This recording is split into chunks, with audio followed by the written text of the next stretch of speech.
नमस्ते दोस्तों। कभी कभी ऐसा लगता है ना कि पैसों के मामले में हमें एकदम परफेक्ट होना चाहिए, लेकिन क्या सबसे अच्छा फैसला हमेशा सबसे मुश्किल वाला ही होता है? चलिए आज इसी प्यारी सी बात को समझते हैं।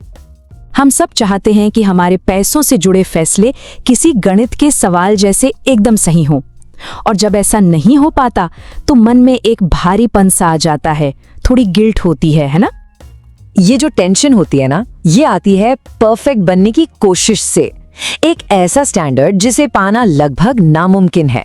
तो चलो आराम से इस जाल को समझते हैं और इससे बाहर निकलते हैं। ये ख्याल जैसे कि मुझे तो एकदम सही फैसला लेना है या मुझे एक्सपर्ट्स की तरह ही इन्वेस्ट करना चाहिए, सुनने में तो ठीक लगते हैं, पर असल में यही हमारी सारी चिंता की जड़ हैं। ये हमारे मन पर एक बोझ जैसा बन जाते हैं। तो सबसे पहली और सबसे प्यारी बात, चलिए ये मान लेते हैं कि पैसों को लेकर फीलिंग्स होना बिल्कुल नॉर्मल है। हम इंसान हैं, कोई कैलकुलेटर थोड़ी ना है, सही कहा ना? अच्छा, अब ना एक बेहतर और ज्यादा सुकून देने वाले नजरिए की तरफ चलते हैं। एक ऐसी सोच जो फैसलों को बहुत आसान और शांति भरा बना देती है। देखिए, पुरानी सोच हमें टेंशन और डर में रखती है, जबकि नई सोच हमें शांति और लंबे समय तक चलने वाली सफलता की ओर ले जाती है। एक तरफ है तनाव और दूसरी तरफ है सुकून। चॉइस तो बहुत सिंपल है। तो हमारी आज की कहानी का हीरो है ये प्यारा सा शब्द उचित। उचित का मतलब है वो जो आपके लिए सही हो, जिसमें आपको आराम मिले। भले ही स्टॉक मार्केट ज्यादा रिटर्न दे, पर अगर आपको फिक्स डिपॉजिट से रात में चैन की नींद आती है तो वही आपके लिए सबसे बेहतर और उचित है। तो सबसे जरूरी सबक पता है क्या है? कंसिस्टेंसी, यानी किसी काम को लगातार करते रहना ही असली ताकत है। कुछ पल के परफेक्शन से कई ज्यादा अच्छा है एक आसान रास्ते पर प्यार से चलते रहना। अच्छा, अब कुछ मजेदार और रियल लाइफ कहानियां सुनते हैं कि ये सिंपल सी सोच असल में काम कैसे करती है। सोचिए, राहुल एक स्टूडेंट है जो हर रोज बस 2 घंटे आराम से अपनी स्पीड पर पढ़ता है।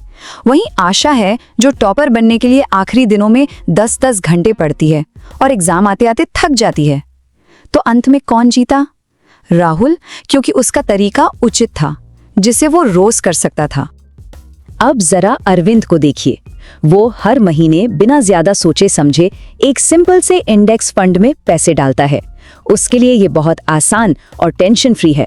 दूसरी तरफ उसका दोस्त मनोज है जो ज्यादा रिटर्न के लिए रोज ट्रेडिंग के स्ट्रेस से जूझता रहता है। सोचने वाली बात है ना, किसका तरीका ज्यादा सुकून भरा और सफल होगा? रमेश, जो एक बिजनेस ओनर है, एक बहुत ही सिंपल प्रॉफिट प्लान के साथ धीरे धीरे प्यार से अपने बिजनेस को बढ़ाता है। उसका तरीका ऐसा है जो लंबे समय तक चल सकता है। और सुरेश, वो बड़े बड़े कॉम्प्लेक्स बिजनेस मॉडल्स को कॉपी करने की कोशिश में बस उलझ कर रह जाता है। और ऐसा मत सोचिएगा कि ये सिंपल सा आइडिया सिर्फ हम जैसे लोगों के लिए है। ये एक ऐसा सीक्रेट है जिसे दुनिया के कुछ सबसे सफल लोग और कंपनियां भी अपनाती हैं। अब हम प्रेरणा की 3 लेयर्स देखेंगे। एक बहुत ही सिंपल सी कहानी, फिर एक जाने माने इंडियन हीरो और एक बहुत बड़ी ग्लोबल कंपनी। एक आदमी ने जिम में एक परफेक्ट भारी भरकम वर्कआउट प्लान बनाया, पर वो उसे 10 दिन भी नहीं कर पाया। फिर उसने क्या किया? बस रोज 20 मिनट वॉक करना शुरू कर दिया। ये इतना आसान था कि वो इसे सालों तक करता रहा और एकदम फिट हो गया। ये कहानी जानी पहचानी लगती है ना? हमारे अपने सचिन तेंदुलकर को ही देखिए ना, उन्होंने कभी किसी और की नकल करके मुश्किल फिटनेस रूटीन नहीं अपनाया। उन्होंने एक ऐसा रूटीन चुना जो उनके अपने शरीर और लाइफस्टाइल के लिए उचित था, और इसी समझदारी की वजह से वो इतने लंबे समय तक टॉप पर बने रहे। पता है, ये सुनकर शायद थोड़ी हैरानी हो, पर अमेज़न जैसी बड़ी कंपनी भी परफेक्शन का इंतजार नहीं करती। उनकी फिलॉसफी है कि 70% जानकारी के साथ लिया गया एक अच्छा फैसला 100% जानकारी का इंतजार करने से कहीं बेहतर है। यही तेजी और स्मार्ट सोच उन्हें सबसे आगे रखती है। तो इन सब प्यारी प्यारी कहानियों से सीखकर अब देखते हैं कि हम अपनी लाइफ में इसे कैसे ला सकते हैं। आज ये एक छोटा मगर बहुत मीनिंगफुल कदम कैसे उठा सकते हैं। एक पल के लिए शांति से सोचिए, जिंदगी का ऐसा कौन सा एरिया है जहां हम रीजनेबल होने के बजाय खुद पर परफेक्ट होने का दबाव डाल रहे हैं? और जरा ये भी सोचिए, पैसों से जुड़ी ऐसी कौन सी एक छोटी सी सिंपल सी आदत है जिसे हम सब लंबे समय तक निभा सकते हैं। शायद हर रोज बाहर की चाय छोड़कर बस 10 रुपए बचाना। कितना आसान है। तो ये रहा एक छोटा सा आइडिया। एक बहुत ही छोटी सी प्यारी सी आदत चुनिए। इसे बस 7 दिनों के लिए ट्राई कीजिए।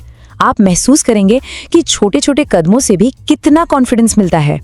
इस बात को हमेशा याद रखिएगा, असली ताकत परफेक्शन में नहीं बल्कि लगातार छोटे छोटे प्यारे प्यारे कदम उठाने में है। यही आपकी सफलता की चाबी है। आप चाहें तो इस लाइन को हर सुबह दोहरा सकते हैं। मैं सरलता को चुनता हूँ, मैं उचित को चुनता हूँ, मैं हर दिन लगातार बढ़ता हूँ। ये आपको याद दिलाएगा कि रास्ता सिंपल और शांतिपूर्ण होना चाहिए। तो दोस्तों, परफेक्शन के पीछे भागने के बजाय कंसिस्टेंसी को अपना दोस्त बनाइए। याद रखना, रोज थोड़ा थोड़ा सीखना एक दिन बड़ी सफलता दिलाता है। अपना ख्याल रखिएगा।